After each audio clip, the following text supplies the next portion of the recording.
We're at Longlongba, which lies at the entrance of the Yading Nature Reserve. We've just gotten off that huge kind of shuttle bus, and now we have to make the rest of the way by horse. Or if you can walk up there as well, but I don't think my body's up for it. It's 80 RMB per single trip by mule, and while you can walk all the way up to the main congregation area, the mule ride will save you some much needed time and energy. Something you'll need if you want to see all the sights further inside the reserve. So we've arrived at a bit of a pit stop here, and from here you can take a shuttle bus that will lead you up to the Lorong pastures over there, but our destination is actually the Chonggu Temple over there, where everyone comes to pray before they visit the 3 sacred peaks. If you do come here, I would advise you to bring some food because there are no restaurants here. If the weather is good, the Chonggu Plains affords a superb view of the sacred peaks of Xiannai and Xianodoji, the Bodhisattva of Wrath. Originally founded some 700 years ago, the Chonggu Lamasery is the starting point of the Kora, or pilgrimage, around these sacred mountains. Tibetan Buddhists believe 1 Kora around the peaks is equivalent to reciting the Om Mani Padme Hum mantra 100 million times, and after 3 Koras, all of their wishes will be fulfilled. In 1928, Joseph Rock visited Chonggu Lamasery and stayed here for 3 days.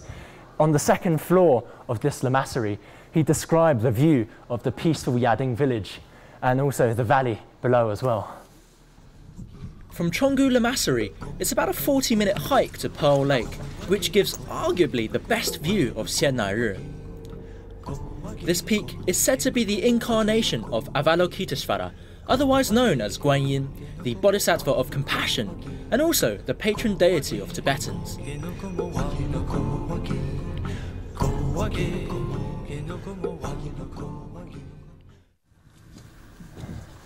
We're not far now, only 150 meters away from Pearl Lake, and I've got Xiannai in front of me and golden trees to the left. This is brilliant.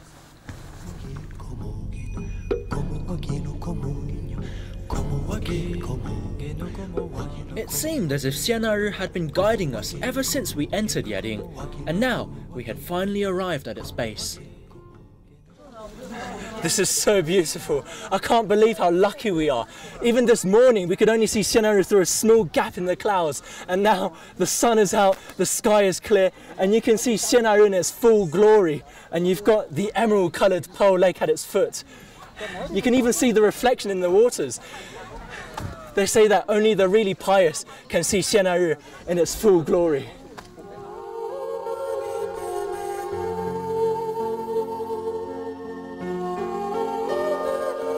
It'd been snowing heavily for the 2 days before we arrived, so you can imagine how lucky we were to see Xiannai so clearly.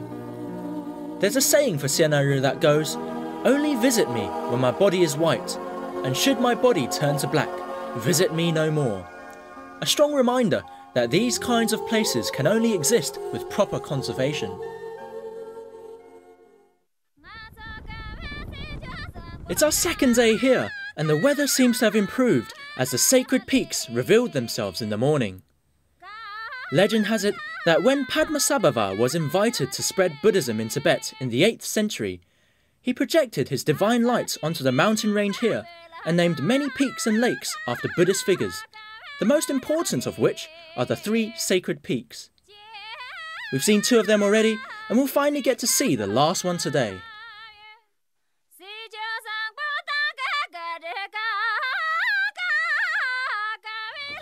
Alright guys, our shuttle bus is here. Let's go to the Lorong pastures. 哎，你好，我坐这儿了啊。OK。哎，好。呀，走。Alright guys, see you in a bit. Our destination today is the Milk Lake. It's nestled high up between the 3 sacred peaks, and is one of the most difficult places to reach in Yading. Just remember, if you want to go there, do set out early, as it is a pretty long trek. In James Hilton's Lost Horizon, he talked about the Shangri-La, a lost valley, and this really feels like it. We've got a road that's kind of paved through, but everything else, personally, for me, this is Shangri-La. Hey. 有没有？哪边？哪边？最右边的，最右边的。You see? 就刚出来的，刚先说，guys, that's Yangmayong. This is the first time we've seen the sacred peak of Yangmayong.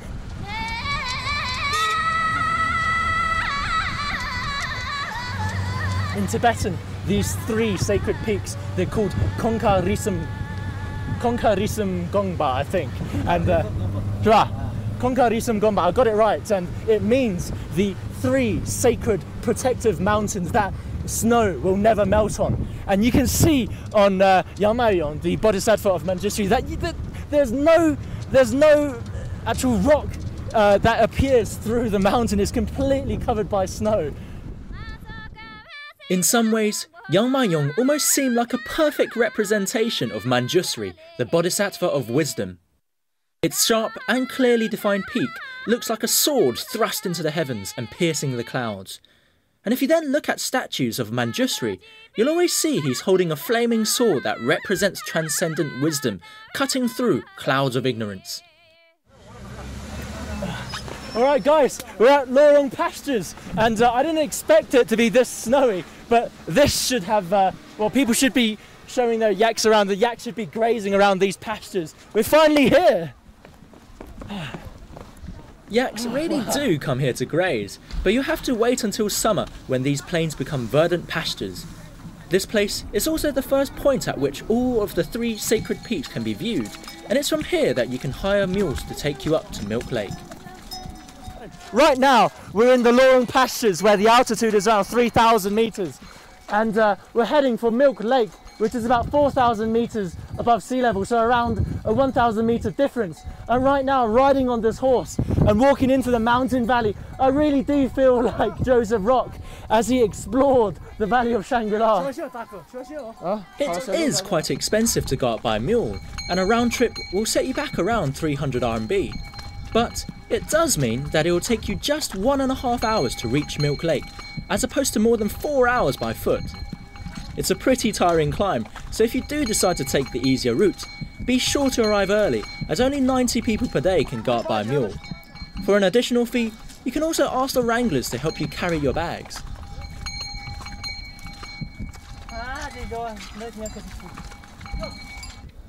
So like I said earlier, this road really isn't very easy to go up, and we've had to get off our horses because bloody hell, because the horses can't carry us over this stretch of muddy water.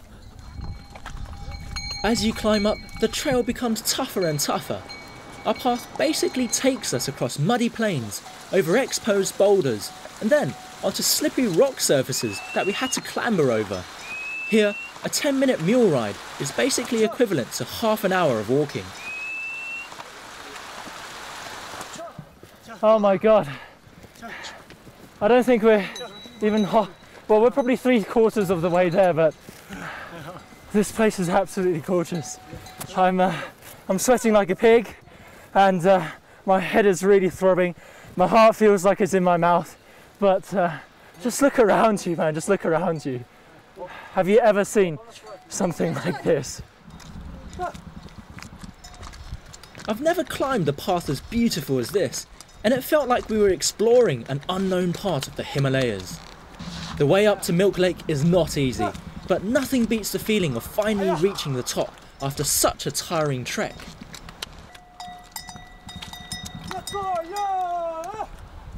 I don't know what to say. I really don't know what to say. I'm absolutely caked in mud. Look at my shoes. Look at my shoes. Look at my trousers. And my fool earlier caked my bum in mud. But honestly, who cares? Our journey took a little over 1 hour, and it was quite possibly the best climb I've ever had. And now we've arrived at our destination.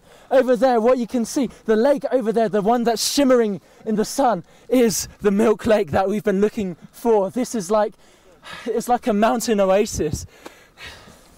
It's absolutely incredible. We must thank our wranglers, as not only did they take responsibility for us, our mules and our bags, but they're also in charge of keeping this place as pristine as it is. As much as the locals want tourists to climb up to Milk Lake, it's still a sacred place to them, so make sure not to disturb the surroundings, and remember, take all your litter with you.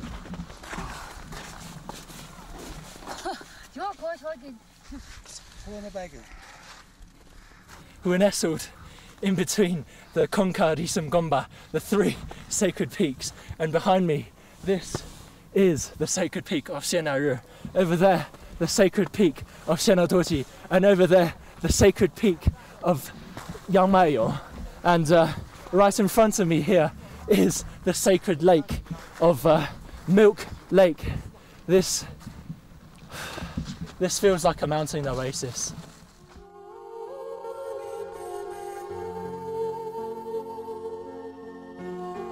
Milk Lake receives its water from the glacier running off Yangmayo. It gets its name from the reflections of snow-capped peaks on its surface, which turn the edges of the lake milky white.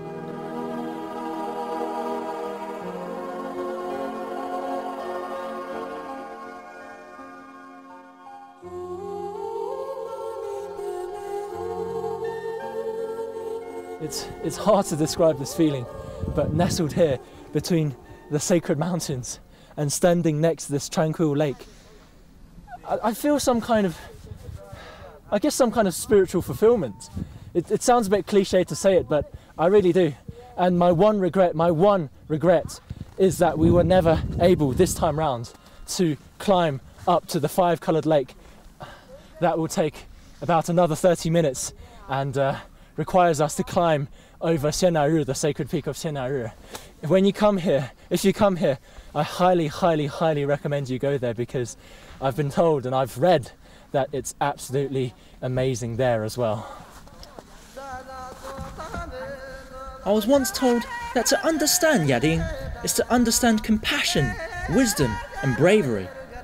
Although I can hardly say I've come away as a new person, this place has definitely moved and inspired me. Perhaps it's the sheer magnificence of nature, or maybe it's something a lot more spiritual. But here in Yading, you definitely come away with your soul cleansed. After so long, after walking for so much, I feel I have finally found my Shangri-La. Standing here with the wind blowing against my face and the sun setting over the horizon, I feel that this is really my Shangri-La. I'm Taran, and we'll see you next time on Travelogue.